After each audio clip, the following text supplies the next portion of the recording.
जय हिंद दोस्तों, बहुत बहुत स्वागत है आपका आधुनिक भारत के इतिहास की वायसराय की सीरीज में। और आज हम लोग पढ़ने वाले हैं वायसराय लॉर्ड कर्जन के बारे में, जिनका कार्यकाल सन 1899 से 1905 तक रहता है। ध्यान रखिए, 1899 से 1905 तक कर्जन के कार्यकाल में जितनी भी घटनाएं भारत में घटी हैं, हम उन सब के बारे में डिटेल से जानेंगे। तो चलिए बिना देरी किए वीडियो को शुरू करते हैं। तो देखिए, सन 1899 में भारत आते हैं कर्जन, और आते ही सन 1899 में कर्जन ने भारतीय टंकण और मुद्रा पत्र अधिनियम पारित करा दिया। और इसको पारित कराने के बाद अंग्रेजी स्वर्ण मुद्रा को भारत की कानूनी मुद्रा घोषित कर दिया गया। ठीक है, जो अंग्रेजों की स्वर्ण मुद्रा थी उसको कानूनी मुद्रा घोषित किया गया सन 1899 में। आगे देखेंगे कि शासन की कार्यक्षमता के आधार पर कर्जन ने लॉर्ड रिपन के द्वारा बनाई गई स्थानीय स्वशासन पद्धति पर आघात किया और सन 1899 में कलकत्ता में एक कॉरपोरेशन अधिनियम भी बनाया। इन्होंने क्या किया, क्योंकि लॉर्ड रिपन को भारत में स्थानीय स्वशासन का जनक कहा जाता है। 1882 में इनका कार्यकाल रहता है। 1882 में ये आते हैं भारत में। और भारत के सबसे लोकप्रिय जो गवर्नर जनरल को रहते हैं या फिर वायसराय, तो ये रहते हैं लॉर्ड रिपन। ध्यान रखिएगा, लॉर्ड रिपन भारत में सबसे ज़्यादा लोकप्रिय वायसराय रहते हैं, है ना, जो कि क्या करते हैं, भारत में स्थानीय स्वशासन की स्थापना करते हैं। लेकिन कर्जन क्या करते हैं, इनकी स्थानीय स्वशासन की जो पद्धति है इस पर आघात करते हुए कलकत्ता में एक कॉरपोरेशन अधिनियम की भी स्थापना इन्होंने की। आगे देखिए, 1901 की घटना देखेंगे।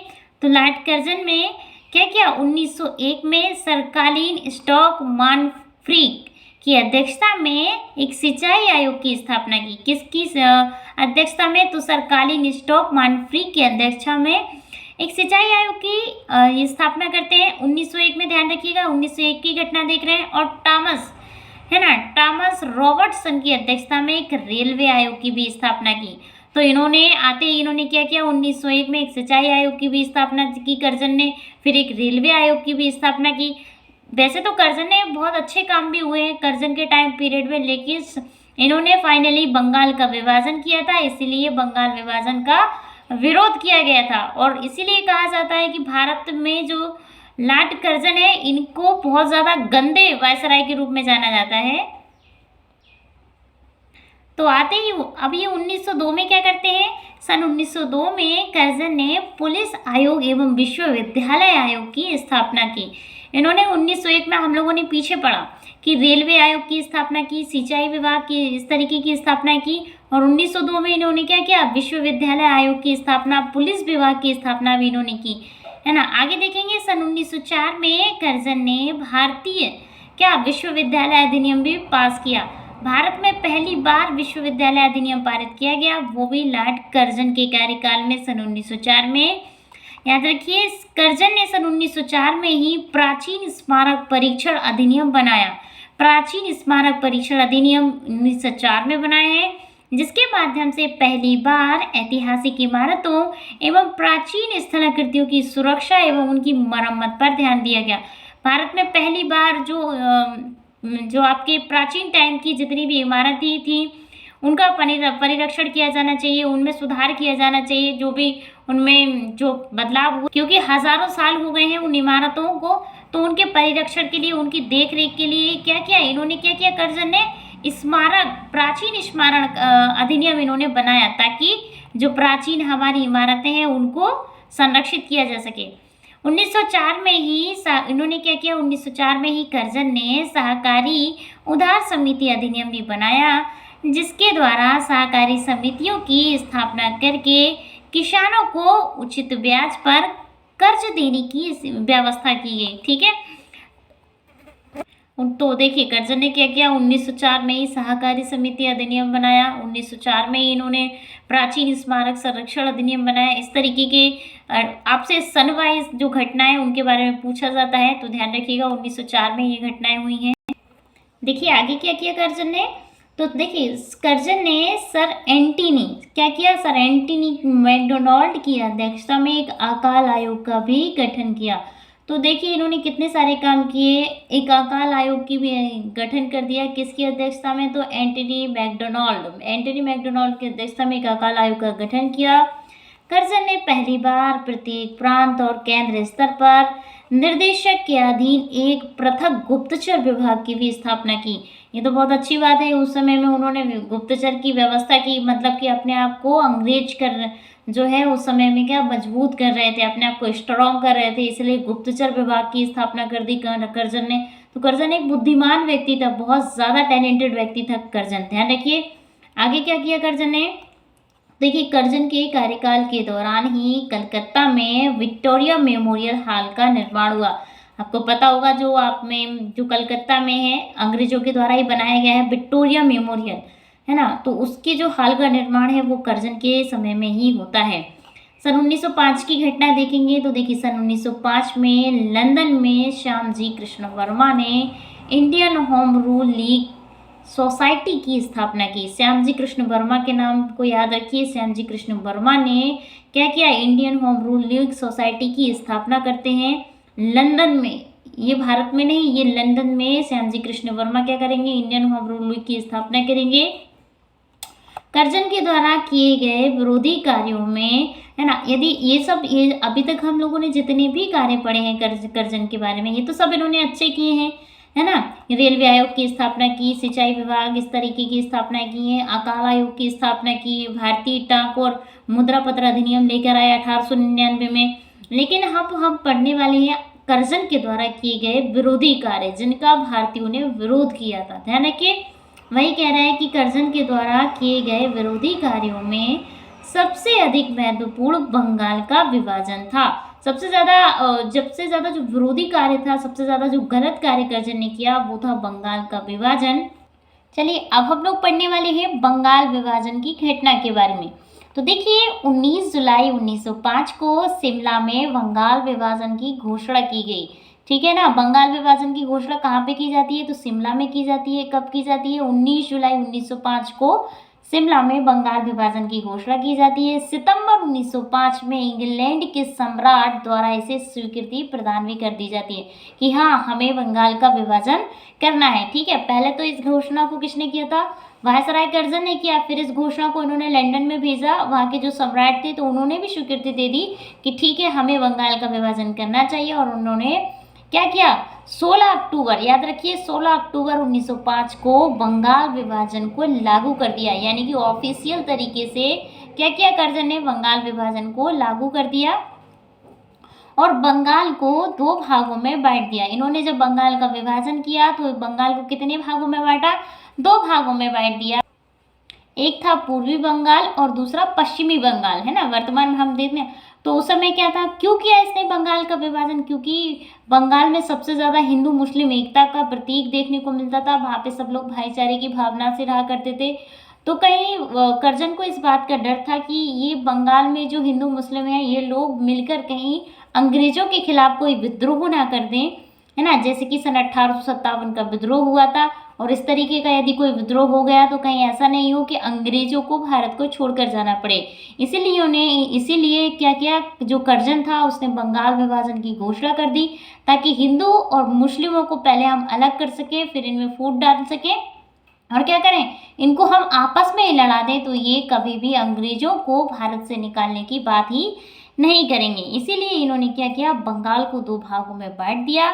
तो देखिए भारतीयों द्वारा बंगाल के विभाजन के विरोध में 7 अगस्त 1905 को कलकत्ता के टाउन हॉल में स्वदेशी आंदोलन का विचार सबसे, है ना।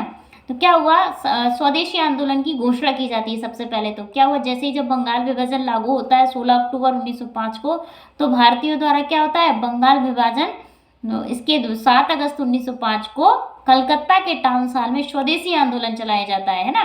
स्वदेशी आंदोलन की एक तरीके से घोषणा कर दी जाती है कि हम लोग स्वदेशी आंदोलन चलाते हैं हम। और ये जो स्वदेशी आंदोलन है इसे बंगभंग आंदोलन के नाम से भी जाना जाता है। ध्यान रखिए दोस्तों, स्वदेशी आंदोलन को बंगभंग आंदोलन के नाम से भी जाना जाता है। आगे देखिए स्वदेशी आंदोलन के बारे में। देखिए स्वदेशी आंदोलन का जो विचार है, सबसे पहले कृष्ण कुमार की पत्रिका, कृष्ण कुमार भी एक महत्वपूर्ण व्यक्ति रहते हैं भारतीय स्वतंत्रता आंदोलन में। कृष्ण कुमार की एक पत्रिका रहती है संजीवनी में 1905 में प्रस्तुत किया जाता है। ठीक है, तो बंगाल जो स्वदेशी, जब बंगाल विभाजन होता है तो स्वदेशी आंदोलन चलाया जाता है 7 अगस्त से, जिसको बंगभंग आंदोलन भी कहते हैं। ठीक है, तो उसको सबसे पहले कहाँ लाया गया था, तो संजीवनी नामक एक पत्रिका रहती है 1905 में, उसमें प्रस्तुत किया जाता है। ध्यान रखिए, स्वदेशी आंदोलन के समय ही रविंद्रनाथ ठाकुर ने अपना प्रसिद्ध गीत आमार सोनार बंगला लिखा था। जो रविंद्रनाथ ठाकुर है उन्होंने क्या, कौन सा गीत लिखा था, तो आमार सोनार बंगला गीत लिखा था। और यही गीत आगे चलकर क्या होता है, बांग्लादेश का राष्ट्रीय गीत भी बनता है। जैसे भारत का राष्ट्रीय गान कौन सा है, जन गण मन, राष्ट्रीय गीत कौन सा है, वंदे मातरम, भारत का राष्ट्रीय गीत है हमारा। और ठीक उसी तरीके से बांग्लादेश का राष्ट्रीय गीत जो है वो कौन सा है, आमार सोनार बांग्ला, ये बांग्लादेश का राष्ट्रीय गीत है। और ये किसके द्वारा लिखा गया है, रविंद्रनाथ ठाकुर के द्वारा लिखा गया है। ध्यान रखिएगा, रविंद्रनाथ टैगोर भी इन्हें कहते हैं, रविंद्रनाथ टैगोर मोस्ट इंपॉर्टेंट है। इन्हें 1911 में क्या हुआ था, नाइटहुड की उपाधि से भी नवाजा गया था। मतलब इन्हें अंग्रेजों के द्वारा 1911 में नाइटहुड की उपाधि दी जाती है। और ये बाद में जब 1919 में जलियांवाला बाग का हत्याकांड होता है तो ये उस उपाधि को त्याग भी देते हैं। तो याद रखिए, मोस्ट इंपॉर्टेंट फैक्ट है। इन्होंने उसी समय जो रविंद्रनाथ ठाकुर थे, इन्होंने क्या किया, आमार सोनार बंगला लिखा। 16 अक्टूबर 1905 को, जिस दिन बंगाल का विभाजन होता है, उसी दिन काला दिवस मनाया जाता है, यानी कि ब्लैक डे मनाया जाता है। एवं सभी हिंदू मुस्लिमों ने क्या किया, और सभी हिंदू मुस्लिमों ने एक दूसरे की कलाई पर राखी बांधी एवं बंगाल विभाजन नहीं चाहिए के नारे भी लगाए। ठीक है, 16 अक्टूबर को जिस दिन बंगाल विभाजन होता है उसी दिन सभी हिंदू मुस्लिम क्या करते हैं, काला दिवस मनाते हैं। और सभी हिंदू मुस्लिम एक दूसरे की कलाई पर राखी बांधते हैं कि हम भाई भाई हैं, हम अलग नहीं होंगे।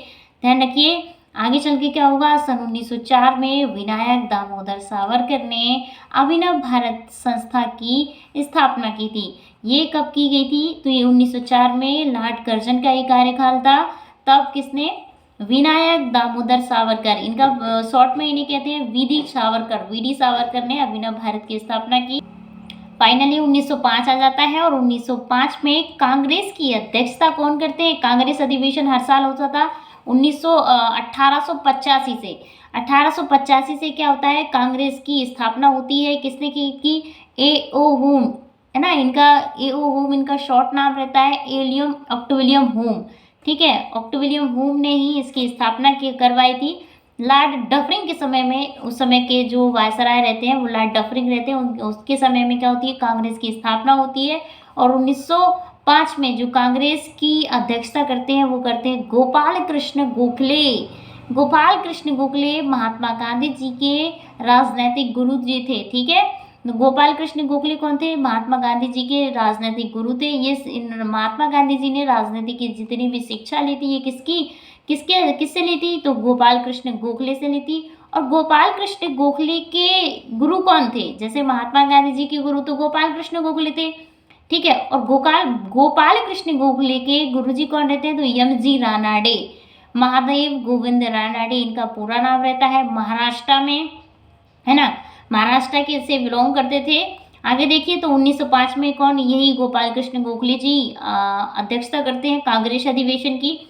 और उसी समय गोपाल कृष्ण गोखले ने the servant of India society की स्थापना भी की थी। The servant of India society के बारे में एग्जाम में मोस्ट इंपॉर्टेंट है, बहुत ज़्यादा पूछा जाता है कि सर्वेंट ऑफ इंडिया सोसाइटी की स्थापना किसने की थी, तो महात्मा गांधी जी के राजनीतिक गुरु रहते हैं गोपाल कृष्ण गोखले, इन्होंने की थी 1905 में।